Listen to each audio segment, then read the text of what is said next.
Aujourd'hui, on est quand même bien en déconfinement et j'ai recommencé la lecture. Et je réfléchis toujours sur les tâches ménagères.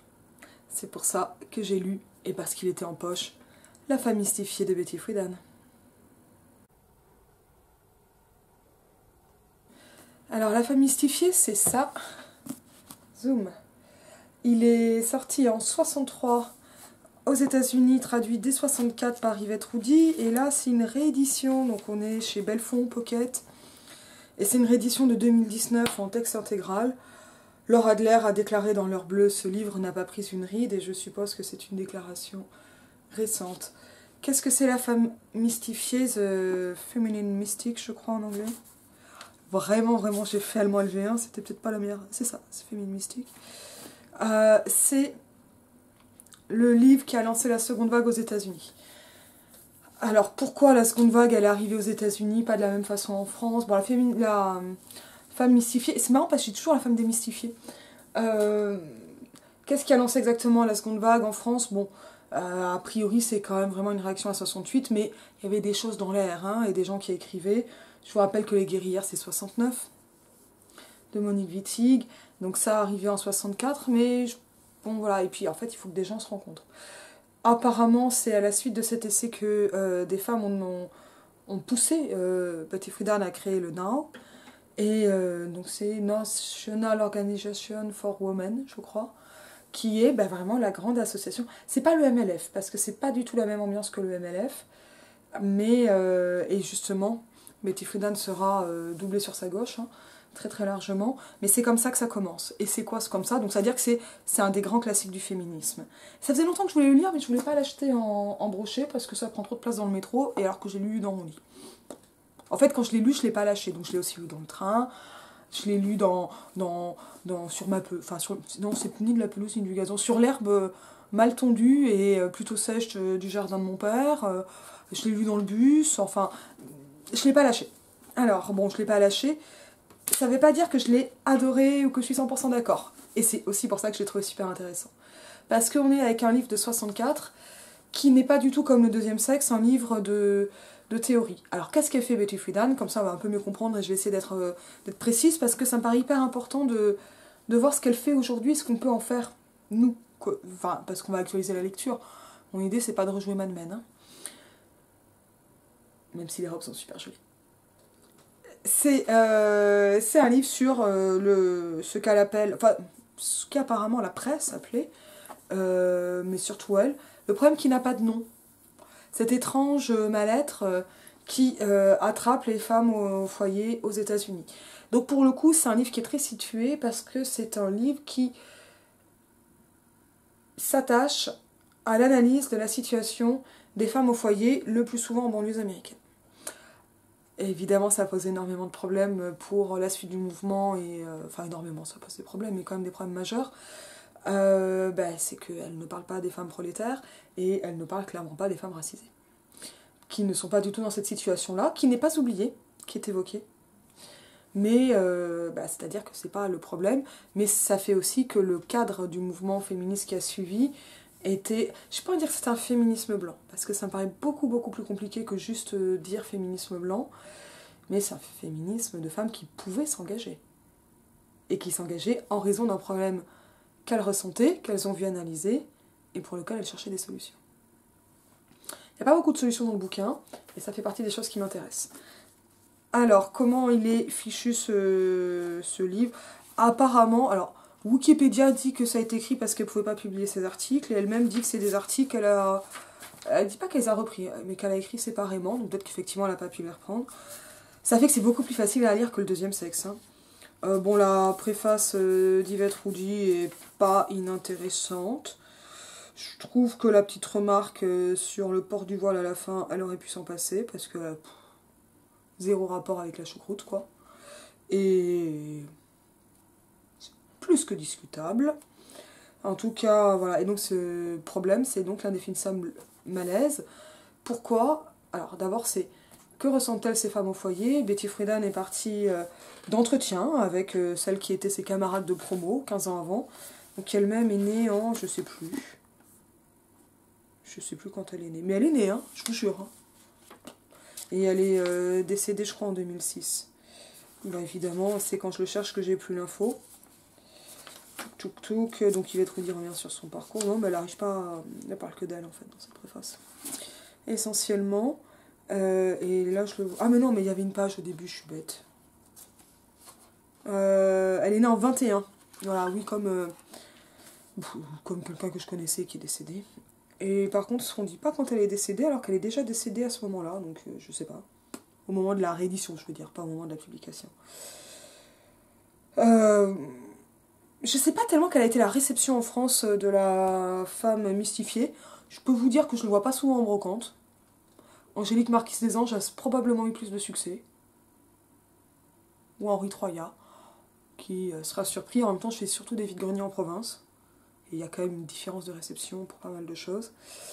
Elle est née en 21 et donc à partir de ce malaise, elle commence donc à faire ses entretiens, à prendre des notes, à se documenter, à faire des recherches, enfin voilà, elle travaille quoi. Et elle se rend notamment compte que ce malaise, il concerne les femmes de sa génération qui ont cette particularité de faire partie de la dernière génération, de la dernière vague démographique de femmes depuis les années 30, à se marier pas trop tôt et à pas faire trop d'enfants et à bien finir leurs études. Et juste après, déjà, il y a un... dit-elle, hein, enfin, je l'ai cru parce que là, clairement, c'est documenté. En fait, c'est avec la fin de la guerre et les années 50, se met en place ce qu'elle appelle la mystique, donc ce qui permet d'avoir une femme mystifiée. C'est d'ailleurs pas un très bon titre. C'est pas une question de traduction, c'est vraiment une question de titre. C'est pas, enfin, la femme est mystifiée en tant qu'elle appartient à une mystique, elle est elle-même mystifiée, mais tout le monde est mystifié. Après, ça va être elle la principale victime, enfin la femme, les femmes. Et puis en plus, voilà, ce singulier est toujours essentialisant. Voilà. Mais, bon, voilà, démographiquement, il se passe un truc aux États-Unis qui fait que les femmes se marient de façon très précoce, parfois dès le lycée, ou dès la sortie du lycée, tombent enceintes aussi assez tôt, et font beaucoup d'enfants. Et souvent interrompent leurs études.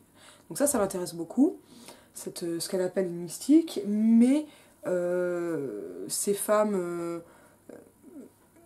touchées par la mystique, si on peut le dire ainsi, comme les femmes de la génération de Betty Friedan ou de la génération un peu antérieure, ou des générations antérieures, donc des femmes nées dans les années 1910. En fait, c'est vraiment... Elle regarde ce qui se passe pour les femmes. C'est pas vraiment historique, hein, ça reste un truc qui se passe... qui étudie les États-Unis des années 50-60 et tout début 60, puisque c'est publié en 63. Hein. Elle peut pas remonter le temps, enfin, ou faire avancer le temps, ou savoir ce qui va se passer, puisque justement elle a aidé à faire changer les choses. Mais voilà, sur cette génération-là, c'est-à-dire, en fait, dans les femmes qui ont le droit de vote, quoi. Elle part déjà de ça, et finalement, elle part des acquis de la première vague. Avec un truc que j'ai énormément apprécié, c'est-à-dire une reconnaissance et quand même une documentation sur la première vague, chose qu'on ne trouvait pas du tout chez Simone de Beauvoir, qui au contraire est particulièrement injuste à ce niveau-là. Et vraiment, je ne comprends pas pourquoi. Elle est revenue là-dessus, Beauvoir, en disant que oui, il y avait des féministes avant, et elle ne pensait pas qu'il pourrait y avoir un mouvement collectif des femmes. Il faut dire que le deuxième sexe, c'était 49, le MLF en France, c'est 70. Partisan année zéro. J'ai le numéro quelque part, on fera un truc. Avant, je parlerai de Sixou parce que je la déteste, mais c'est hyper intéressant. Donc ça, c'est pas mal. C'est pas mal, c'est intéressant, et c'est... Moi, ça m'intéressait de le lire parce que... c'est après le deuxième sexe, et c'est avant la politique sexuelle du mâle, c'est avant femme année zéro, c'est avant tout ça. Donc il se passe quoi entre... Il se passe Betty Friedan. Et donc il y a ce problème qui n'a pas de nom, qui s'appelle grosso modo, qu'on pourrait traduire en dépression chronique, alcoolisme, pas mutilation, mais suicide et comportement erratique, en gros, de ces femmes, et atonie. Voilà. Elle va jusqu'à parler de morte vivante, hein, ce qui est quand même assez fort. Et globalement, elle emploie toujours comme ça un ton qui m'a pas mal dérangée parce que clairement elle n'est pas neutre, quoi qu'on ne puisse jamais l'être, hein. Mais j'ai vraiment eu l'impression d'un féminisme misogyne, ce que j'ai trouvé hyper intéressant. C'est comme si c'était pas possible de faire autrement pour elle. Et ça explique pas mal de choses qui ont posé problème. En tout cas, elle est en colère, même si le livre lui-même n'est pas forcément en colère, elle peut émettre des jugements que je trouve parfois injustes. Je vais expliquer ça plus en détail. Alors, la structuration du livre, elle est quand même parlante. Bon, parce qu'on a une préface pas très intéressante. L'indéfinissable malaise, c'est expliquer c'est quoi qu'on cause, hein.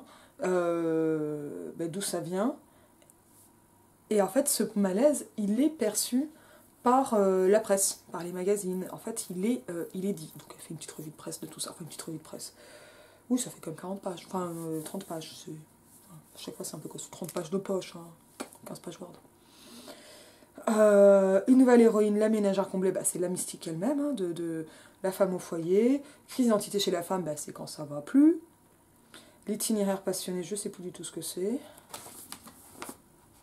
C'était pas mal, hein. Là, c'est vraiment une grande reprise. En fait, c'est un chapitre sur l'amour, en gros. Mais donc de ce qui a amené un mouvement de libération des femmes.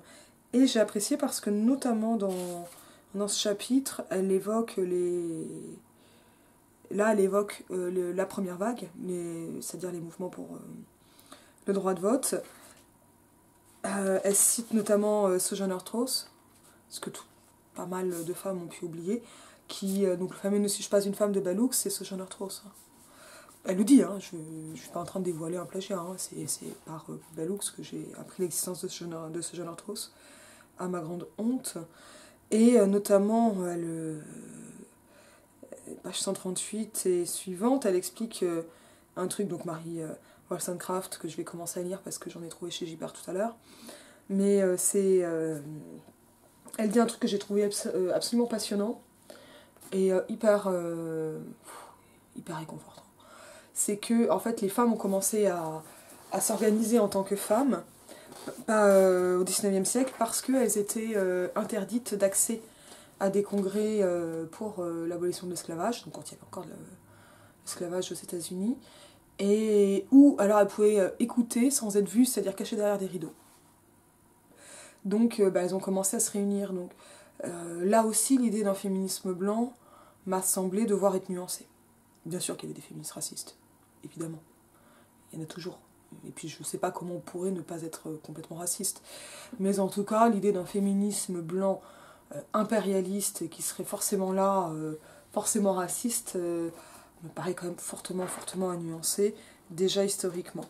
Mais c'était quand même assez intéressant. Et comme les femmes qui militaient au MLF, elles avaient aussi marché contre la guerre d'Algérie avant. Hein.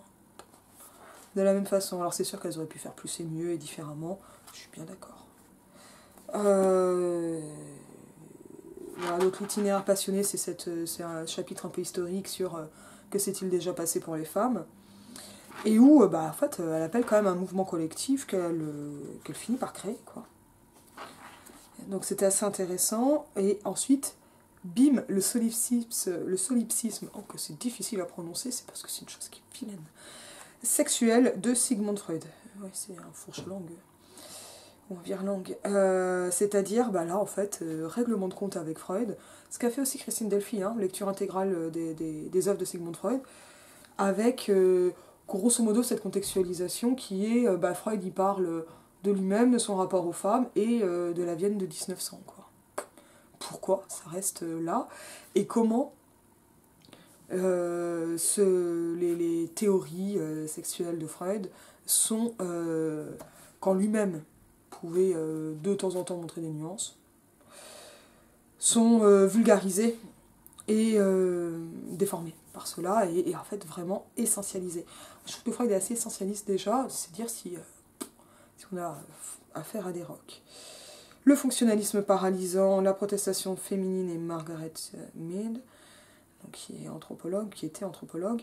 Alors, le fonctionnalisme, c'est un truc que je ne connaissais pas du tout, et c'est un genre de sociologie appliquée absolument prescriptive et dégoûtante, enfin écœurante.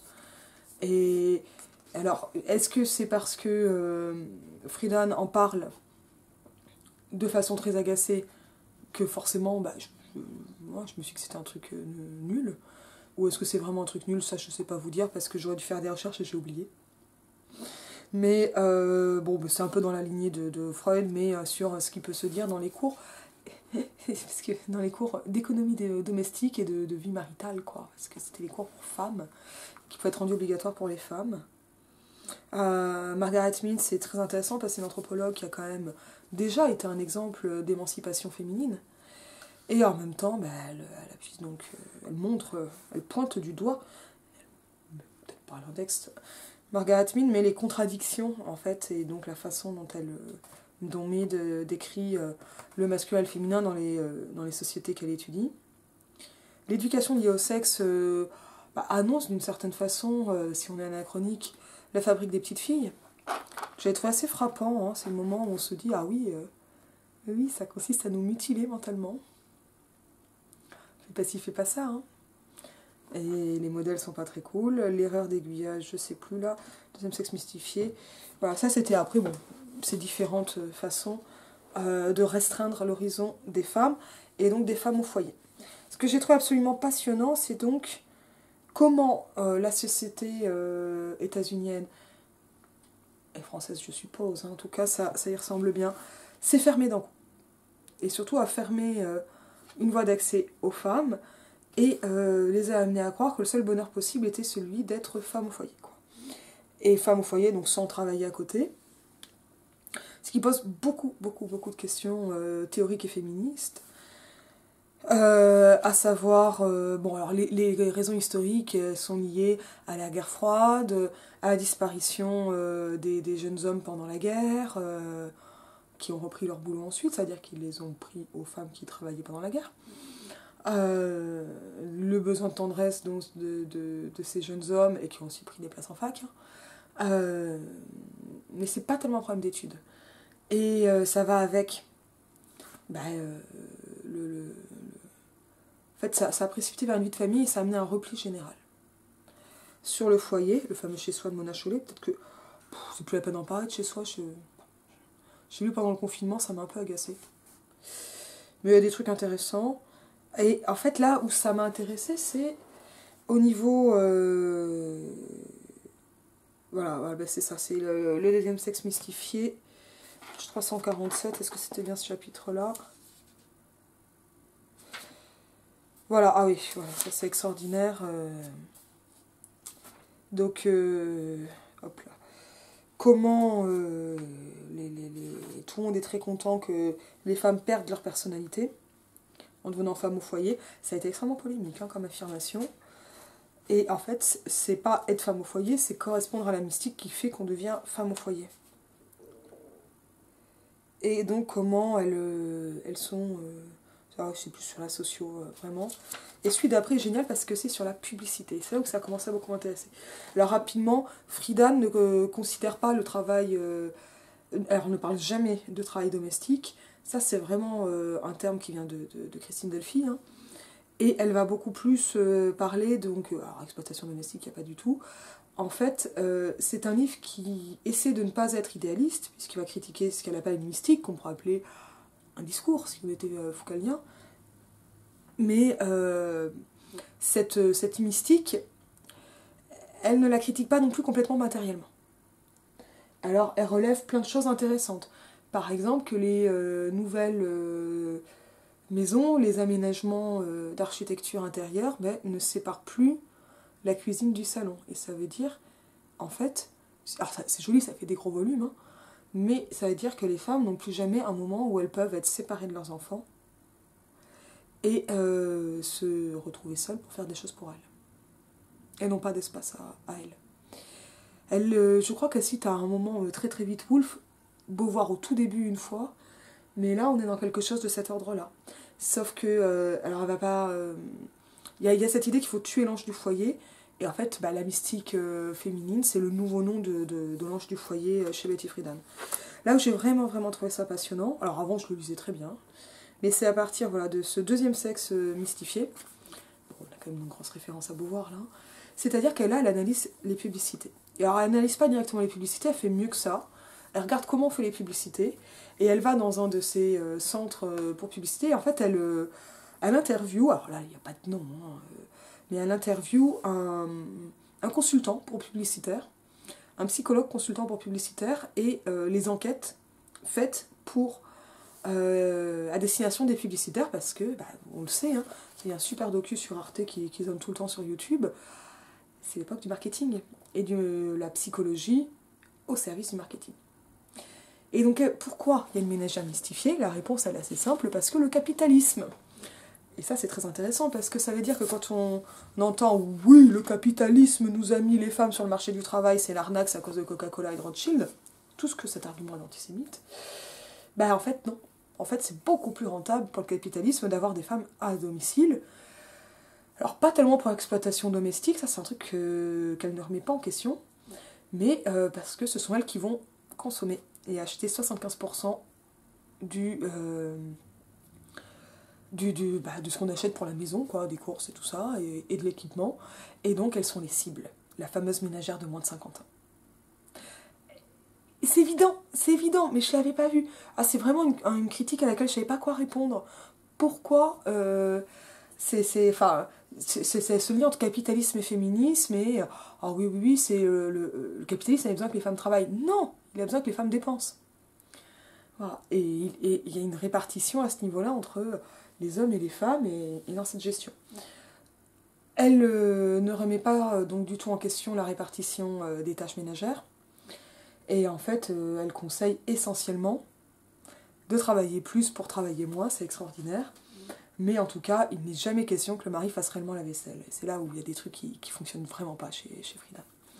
Donc si vous voulez le lire pour avoir une idée de je sais pas, comment répartir la charge mentale, faut surtout pas lire ça. Hein. Par contre, comprendre d'où ça vient et je pense qu'il faut connaître aussi les grands classiques théoriques. Et en fait, ça fait partie des grands classiques, pas juste féministes, hein, comme livre. Là, j'ai vu qu'il y avait le livre de Web Dubois, on dit pas Web, mais c'est vrai que je dis tout le temps Web, W.E.B. Dubois, je sais pas comment on dit Dubois en anglais, qui était enfin édité en français. Bon, il est un peu cher, quoi, donc je l'ai pas acheté, mais je crois que c'est un livre qu'il faut lire, quoi. Il faut savoir ce qui a marqué son temps, quoi. On peut pas faire ça pour tout, mais c'est important. Et donc, les publicitaires vont cibler les femmes, ce qui est déjà assez intéressant et qui montre bien que patriarcat et capitalisme peuvent tout à fait marcher main dans la main. Et alors elle n'est pas encore dans The Myth of Beauty de Naomi Wolf, repris par Mona Chollet dans Beauté Fatale, mais dans l'idée de l'insécurité psychique des femmes. Elle va la montrer, elle le dit un peu, mais c'est pas ça qui est vraiment fondamental. Là c'est vraiment sur la maison, et ça va amener ce truc extraordinaire. Le chapitre 10, le travail ménager s'accroît en fonction du temps dont dispose la ménagère. Et ça peut paraître ultra misogyne et pas très, très agréable à lire, mais par contre il faut le lire et le comprendre. Qu'est-ce qui se passe? Les femmes donc vont être à la maison, alors ce que ça va amener, c'est une coupure du monde, un oubli de sa personnalité, donc psychiquement, elle a fait des études de psycho, Friedan, un oubli de sa propre personnalité, on va s'absorber dans les enfants, et puis après avoir des mots assez critiques sur les relations de ces mères avec leurs enfants, et un malaise constant, un inaccomplissement, et ces femmes sont incomplètes. Non pas incomplètes dans le sens de Freud avec l'envie du pénis et le phallus, ça, elle a déjà démonté dans le chapitre sur Freud, mais elles sont incomplètes parce que elles ont une vie incomplète, quoi. En fait, c'est semi-matériel, ou matérialiste. Et dans le travail ménager, ça accroît en fonction du temps dont dispose la ménagère, qui est vraiment une idée forte, puisque elle donne son titre au chapitre. L'idée, c'est que l'élaboration de l'ensemble de l'équipement ménager, l'exemple qu'elle adore, c'est le mixeur, mais ça marche aussi avec le congélateur, elle l'utilise aussi, ça a l'air de faciliter le travail, mais ça va amener des effets pervers. Et même, elle y voit essentiellement des effets pervers. Parce que si vous avez un mixeur, il faut bien vous en servir. Alors elle ne prend pas du tout en compte ni l'obsolescence programmée, ni tellement la consommation effrénée. C'est pas tellement le propos. Sur la consommation inutile, il y a quand même que 2-3 mots, ou le fait qu'on achète des trucs dont on ne se sert pas. Voilà. Mais ce que ça va amener, si on a une machine à laver, en fait, on augmente les besoins. Ça, c'est des trucs que j'ai vus chez Ellul, mais j'avais pas pensé à ça pour le travail domestique. Que donc elle n'appelle pas travail domestique, puisque c'est pas un travail, et que le vrai travail il est à l'extérieur pour Betty Friedan. En fait, le vrai travail pour Friedan, il est créatif. Les tâches ménagères ne sont pas créatives. On y revient. Donc qu'est-ce que ça fait d'avoir d'un coup un frigidaire? Ça va amener que la ménagère va devenir experte. Elle va avoir une expertise, mais qui en fait est complètement bidon. Puisque savoir faire marcher l'aspirateur, c'est pas dingue. Comment trier le linge, etc. Et ça va amener en fait une augmentation des tâches ménagères elles-mêmes. L'exemple qui est donné, c'est un témoignage, c'est farci de témoignages, et certains sont vraiment déchirants, d'une femme.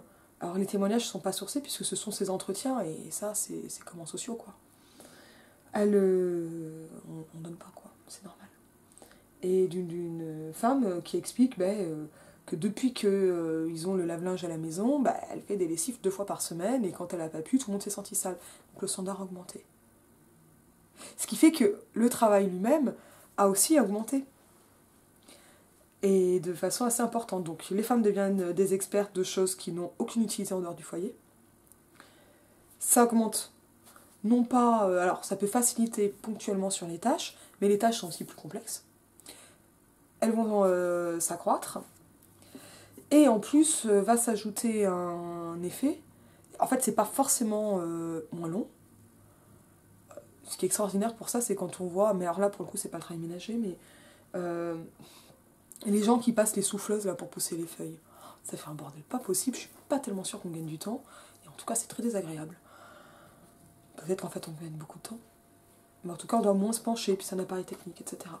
Alors ce qu'elle ne dit pas, mais qui peut aller aussi, c'est que c'est une technique, une technicité qui pour le coup est très genrée, et n'est pas valorisée socialement, parce que savoir, justement pour par exemple les agents d'entretien, la personne qui va passer la cireuse, en général c'est plutôt un homme, ça va être le truc technique, et les personnes qui vont briquer sont plutôt des femmes, ça c'est aussi démontré. Cet effet-là on ne va pas l'avoir pour le travail ménager, et ce qu'on a, ça va être en fait une certaine accélération pour certaines choses, mais en même temps, en fait, pour compenser, il va y avoir un souci obsessionnel qui va se développer du ménage, et une dilatation du temps nécessaire à ce ménage, notamment par ennui. En gros, et ce qui fait que les femmes concernées sont complètement épuisées. Tout le temps. Alors, ça va être lié en fait, au fait qu'elle le dit pas en ces termes, mais c'est à peu près aussi désagréable à lire, qu'elle s'agite beaucoup sans être très efficace. Et en disant ça, je me suis dit, mais en fait, c'est exactement un bullshit job. Où l'ère de la bureaucratisation, l'ère bureaucratique actuelle, qui date maintenant, mais je pensais à Graeber, à des trucs comme ça, j'ai pas lu Graeber, hein. Faudrait. Je lirai plus tard pour voir en quoi ça a marqué mon temps. C'est un bullshit job, c'est-à-dire un travail, un emploi, alors ça serait même pas un emploi puisque les femmes au foyer ne sont pas payées, et ni reconnues comme telles, qui demande un ensemble de tâches toutes fastidieuses, toutes inintéressantes, qui peuvent quand même demander un niveau d'expertise et pour lesquelles il n'y a pas de réel profit. Alors c'est là où Friedan est paradoxale, parce qu'elle ne va jamais nier le fait qu'il faut quand même faire le ménage. Elle dit juste qu'il faut le faire moins, et alors elle s'appuie notamment sur un sociologue et puis sur des exemples de femmes qu'on appelle actives, mais pour dire que le même ménage et soin aux enfants, elle dit parfois le dressage. C'est agréable le dressage. Déjà que tout le monde s'énerve quand je dis l'élevage des enfants. On élève un enfant, c'est l'élevage, non? Je vois pas en quoi c'est gênant.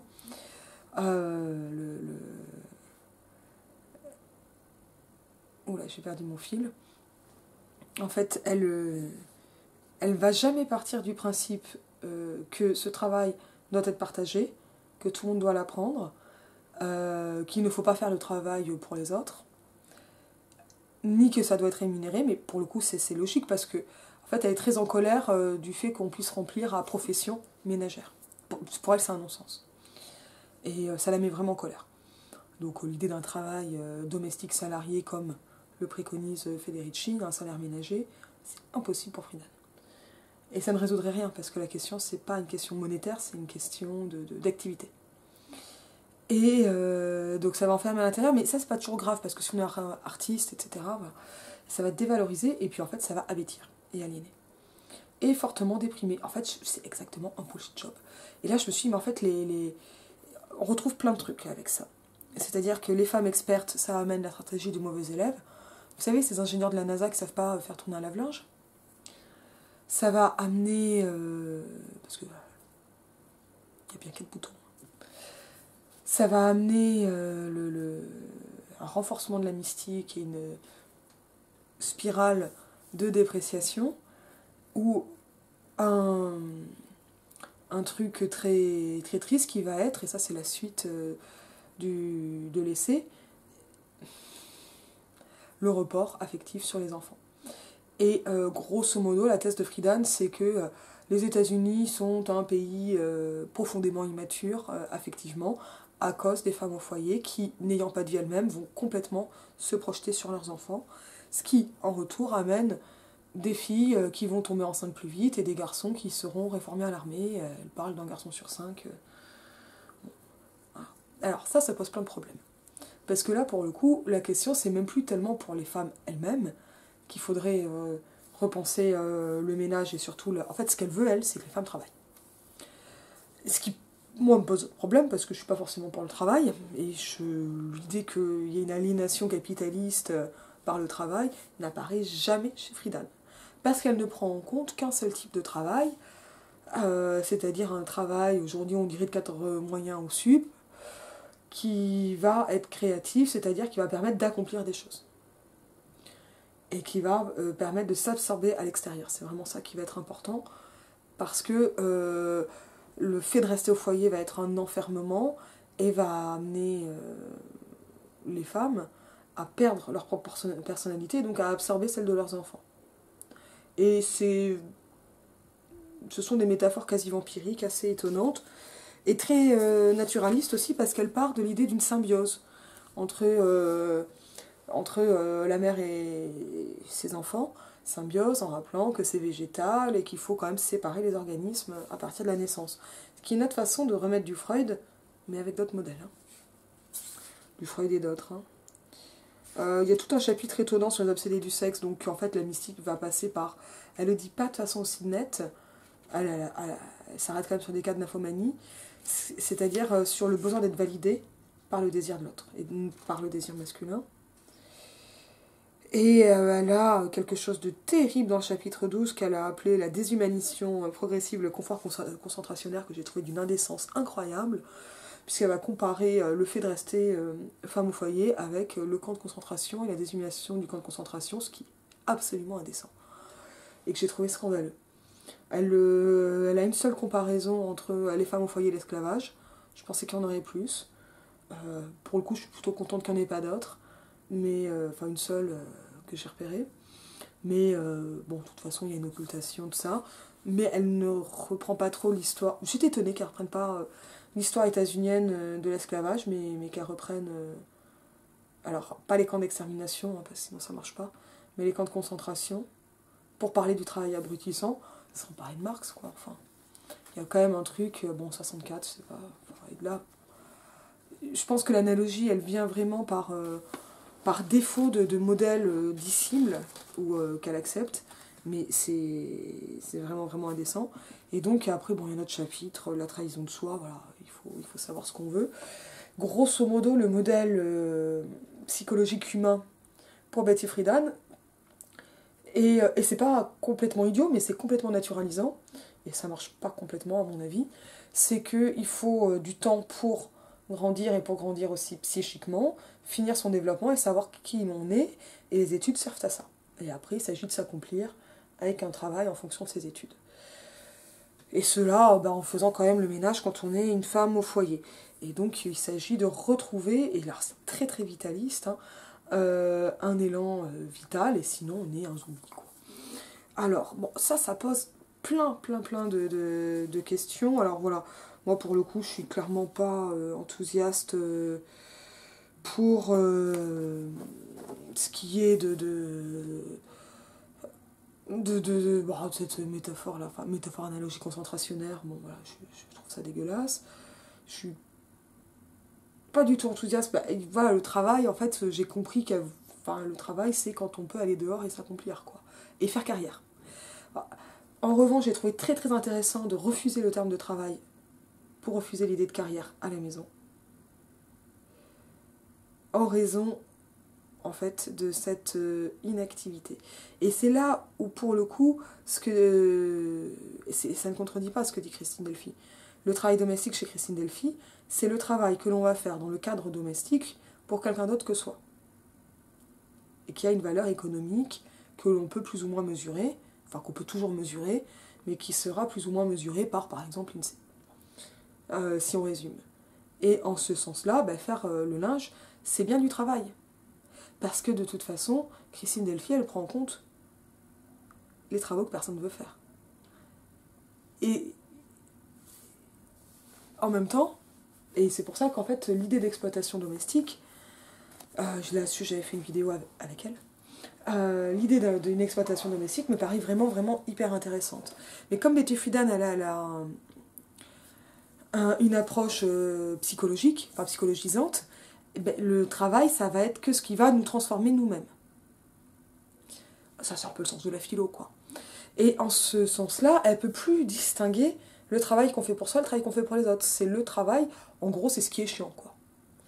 Et enfin, c'est ce qui va demander une activité, mais elle ne prendra en compte que l'activité créatrice, et le ménage, ce sera ce qui est chiant, sans distinguer de si on le fait pour soi ou pour les autres. Et il y a un truc comme ça où elle ne va jamais dire qu'il ne faut plus faire la vaisselle. D'ailleurs, il n'y a pas de grève, ce qui est logique puisqu'elle dit que c'est pas un travail. Il peut y avoir de grève. Et c'est très étonnant de voir comment elle y voit une mystique féminine sans pour autant remettre en question le quotidien, quoi. Dans quoi ça s'ancre. Donc ça, c'était vraiment, vraiment réjouissant. Alors, j'ai appris plein de trucs.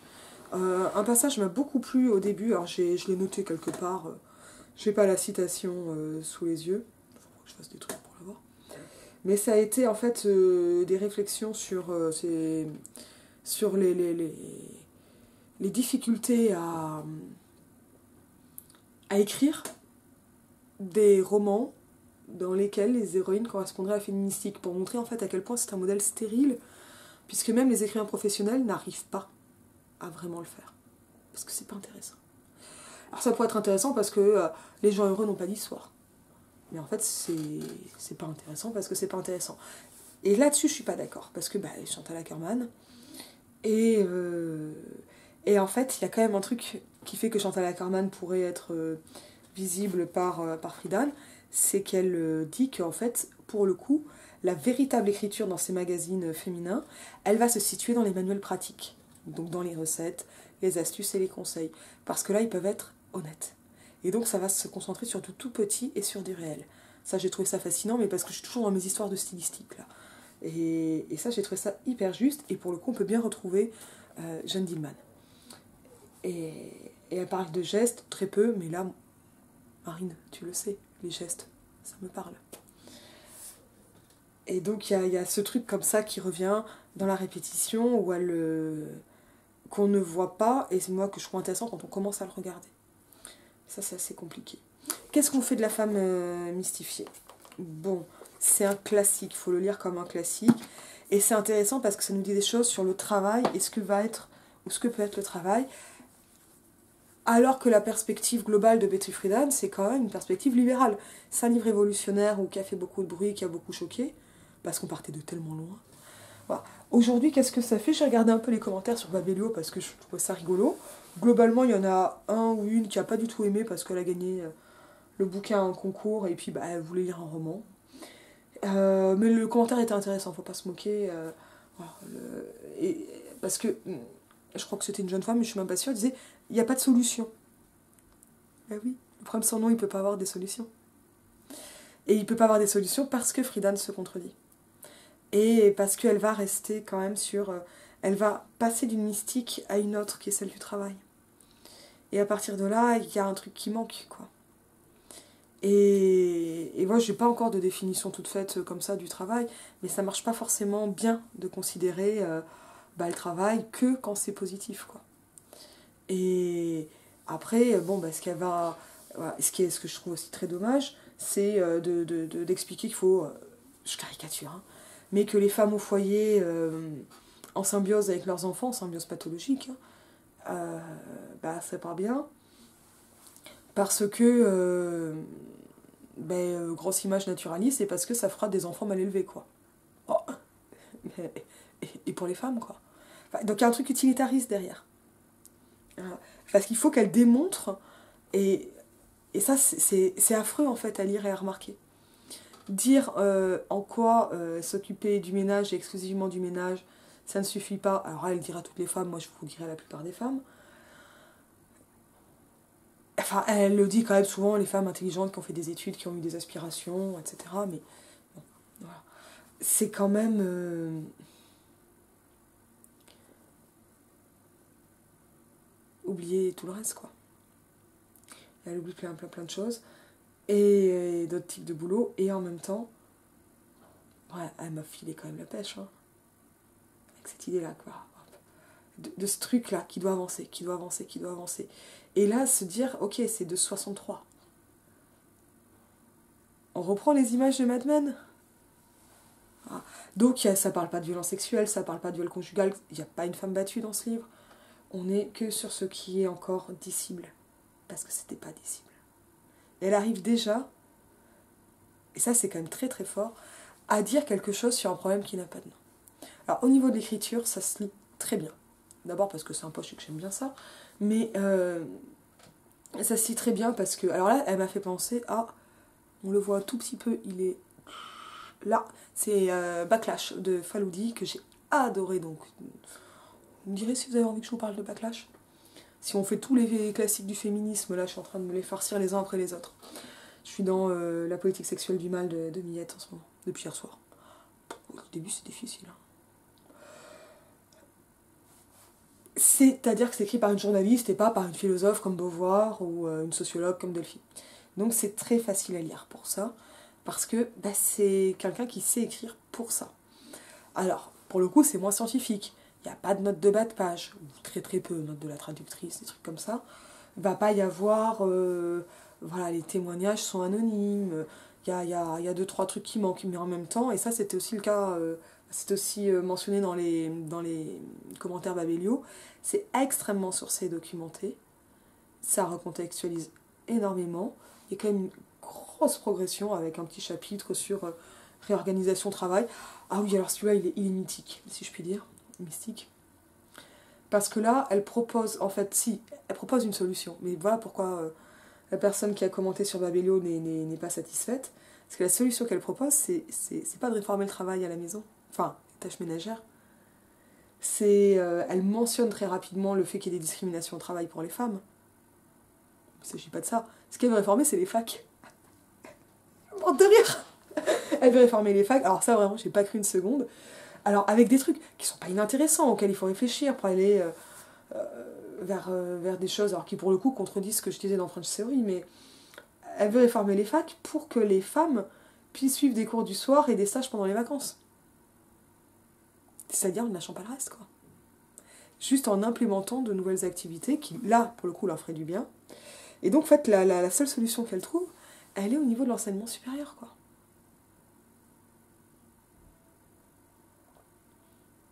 Et pour le coup, ça montre bien que, oui, les femmes pourraient faire des choses. Alors, dans l'idée, après, d'avoir une carrière professionnelle, et Frida nous montre qu'il n'y a pas de carrière domestique. Mais enfin, je sais pas si toutes les femmes de ménage ont une carrière, quoi. Tous les boulots n'ont pas de carrière, quoi. Ça, c'est pas vrai. Mais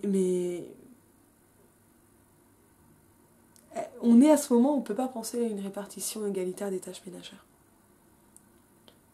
Alors voilà, le met en rapport avec le fait de vivre en banlieue, de ne pas avoir de bibliothèque, et en fait de devoir tout faire, et d'être aussi experte dans l'éducation et l'élevage des enfants. Mais cette expertise, en tout, elle se fait sur le dos des enfants. Et l'idée, en fait, ce qu'elle veut, c'est faire sortir les femmes du foyer, mais elle veut les faire sortir pour aller en cours, quoi. Et alors moi, j'avoue que j'ai rigolé. Voilà. J'ai vraiment, vraiment, vraiment aimé lire La femme mystifiée. Alors, cette espèce d'image et de retour des images naturalistes, ça m'a vraiment, vraiment étonnée, beaucoup plus. Je pense que je ferai un petit papier là-dessus, un jour. Parce que ça veut dire des choses, quoi. C'est quand même intéressant. Et ça montre un moment de la pensée un peu particulier. Et je me dis, 5 ans après, il y a les guerrières en France, quoi. Ça va vite quand même l'histoire. Alors, Betty Friedan a été beaucoup plus lue que Monique Wittig. Et elle a fait du bien et fâché beaucoup de monde en même temps. Moi, je trouve ça passionnant. Je vous dis à bientôt.